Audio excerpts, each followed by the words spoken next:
Amazing, right? I was there, I witnessed it, I recorded it, and I'm still in awe by it. This weekend, I had the honor and privilege to ride with a person who has become a great source of motivation and inspiration to me. His name is Adrian Wright, and he has literally become one of my heroes. I first met Adrian on social media about a year and a half ago. I was part of a Facebook group, and I would oftentimes place some of my ride videos and some of the early content from my YouTube channel on there. And on one of my videos that showed us riding along in a Peloton, I received a message. The message was left for me on December 20th by Adrian, and this is what he asked. Hey bro, hope all is well. I love watching your group ride videos. How in the world do I get up to being able to ride 30 miles per hour? On January 15th, I go into my inbox and I see a message, and I felt bad about it, but I responded to Adrian by saying the following.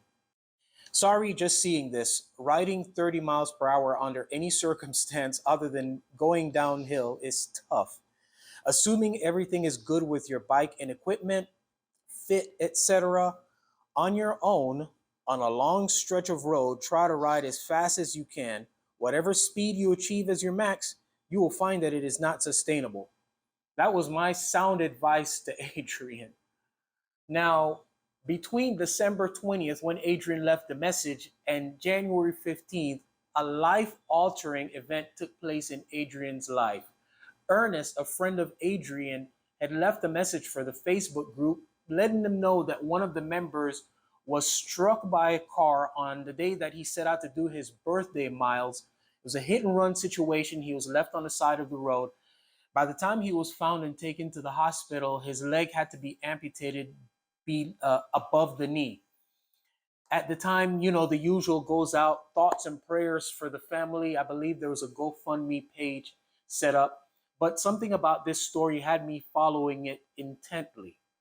On January 15th, I received an immediate response from Adrian saying the following.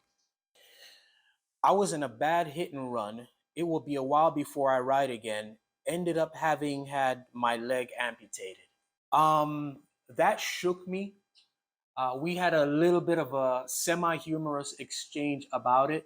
But after that exchange and realization of what took place, Adrian and I became like brothers. We would exchange messages several times a day.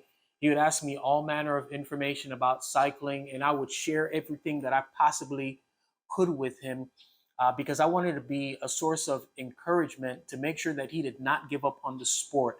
But, in our conversations, I found out that this guy had a strength and a resilience. I know that he's a person of faith just like I am, that even on the days when he was not feeling super, where he was very candid about just dealing with feeling a little bit down or feeling a little bit depressed about, man, there's another surgery. Oh, there's another rehab. Oh, there's another setback. He kept looking forward to the day when he would be able to set goals and be able to start achieving those goals.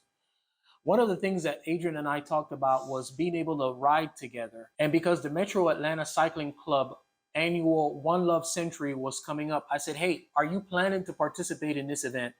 I told him, hey, listen, if you come to the event, whatever distance you ride, I'll ride with you. And he said he'll attempt to do the 44. I said, that's a bet. I'll do the 44 with you. And he also shared that his wife, Kendra, will be coming to ride the event with us as well. So it was something that I was really looking forward to. On the day of the ride, I was uncharacteristically late. The event started at 8 o'clock. I got there around 8:20, only to see the 1,800 cyclists leaving the staging area. I didn't get on my bike until very close to 8:30, so I had to play catch up. And here's how Adrian and I actually met on the road.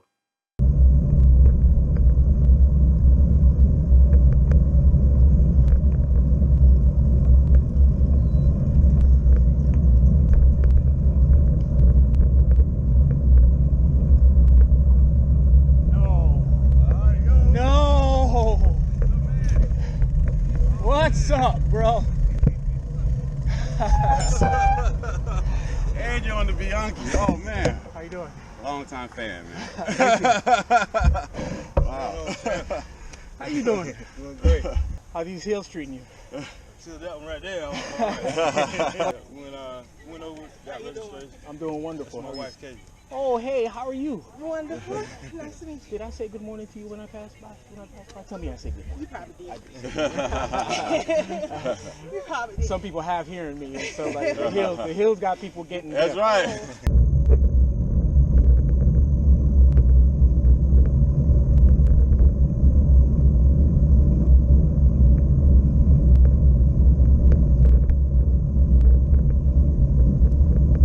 Out here, man, just riding these Georgia climbs, and then I look at who I ran into right here. Can't tell you how happy I was to see this brother out here. Inspiration to the max. It was such a pleasure for me to be welcomed into the group by Ernest, Bill, May, Kedra, and Adrian. That it was one of my most delightful experiences at the Metro Atlanta Cycling Club One Love family reunion. And let me tell you, that's saying a lot, because I've had some incredible experiences and reunions with folks there. I bring you this interview of Adrian, and I'm going to apologize beforehand for the quality of the sound. Keep in mind, it's a family reunion, and at family reunions, there's music. I did the best I could to filter out some of the sound. I think I got the quality okay. But what I hope that you capture is the essence of Adrian and Kedra's spirit and their enthusiasm for life, not just for cycling. And it's exciting to know that they have goals going forward. I'm just happy that I had an opportunity to be part of it. So I hope you enjoyed this interview. I've been wanting to do this one for a long time. This is my brother right here, Adrian Wright. We just completed the Metro Atlanta 40 miler. First of all, welcome to the channel. Thank you for having me. So I do a series of really basic questions just to profile different people. And the first one is, how long have you been a cyclist? I started riding August of 2020 during the pandemic. And then around December, I was in an accident where I ended up losing my left leg above the knee. And then from there, I had a pretty much a year of recovery, different surgeries and procedures I had to go through. So I started back cycling in January of this year on a trainer, and then I got back out on the road in March. So I've been on the road since March. Okay.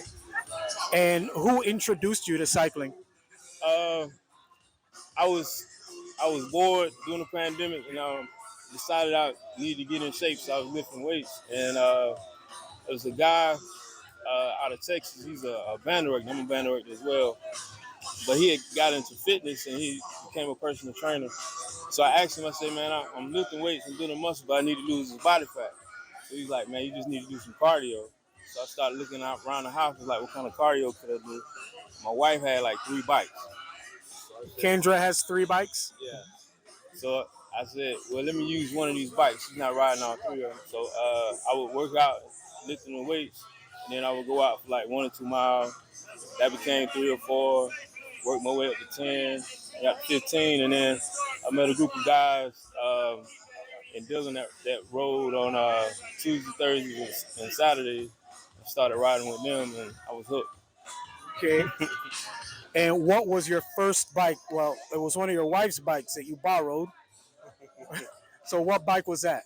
It was one of the Kent specials from Walmart. Ooh, great bike, great bike.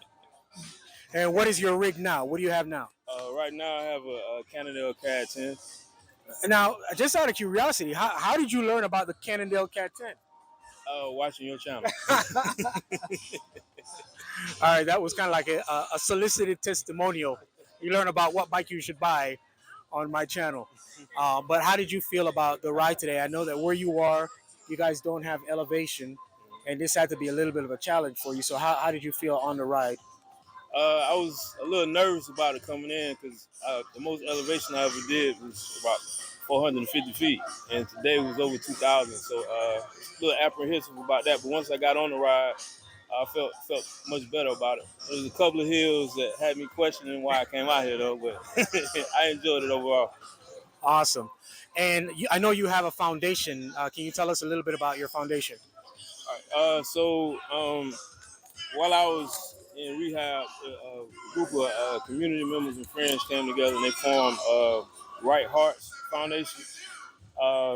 And initially out the gate, the goal was to help raise funds for some of my medical expenses.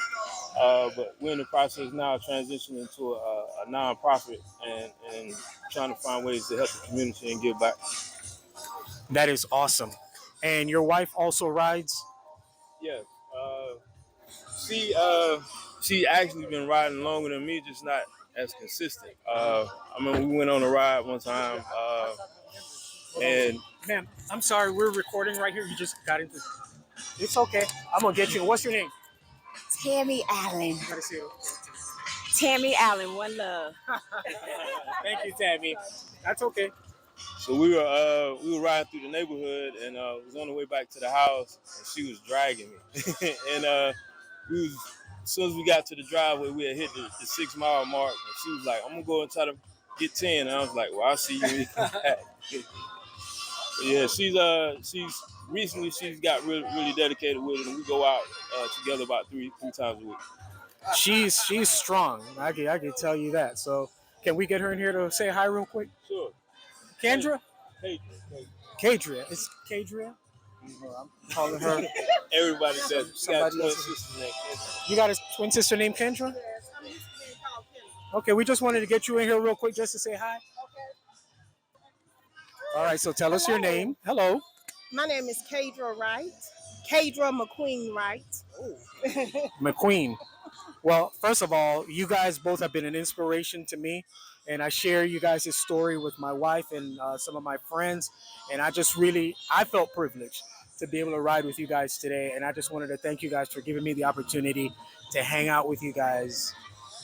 Well, thank you. I feel privileged. I've already made calls and be like, "Hey, I'm starstruck. I really met this cyclist celebrity." So yeah, I've already made calls and sent pictures. Oh, Lord. Okay. So what's next for you guys? What's your next cycling goal? The next cycling goal is to do a half century for my birthday in October. And October 11th. October 11th is my birthday. I'll turn 46. And the next best number to 46 is 50. So we're going to go with about a half century. And by October the 11th, my goal is to have mastered clipping in. Oh, nice. Well, please send me the details of that, because if I can get away and participate in that, I would love to. Oh, wonderful. But yes. I appreciate you guys giving me the opportunity to tell your story a little bit. I'm going to link to Adrian's YouTube channel, because he does have a YouTube channel, and all the link for his foundation and things like that, so you guys can find ways to support him. So thanks again, guys. And look for an upcoming ride in December in Dillon, South Carolina. We're going to post the details on that too. Mm-hmm. Thank you, guys. All right. Thank you. Thank you. This the man we can go to bed watching. Oh, you say it like that. I guess we both do. Well, there you have it. I sure hope that was inspiring to you, because it certainly was to me. Speaking of inspiration, of course, our aim here at the channel is always to inform, instruct, inspire, and I sure hope that this video and this interview has inspired you. I'm going to leave in the description below all of the ways that you can contact Adrian, his website, foundation, his YouTube channel. So contact him, read his story. It's epic, and support him in any way that you feel led. Thanks again, guys, for tuning in. Be blessed.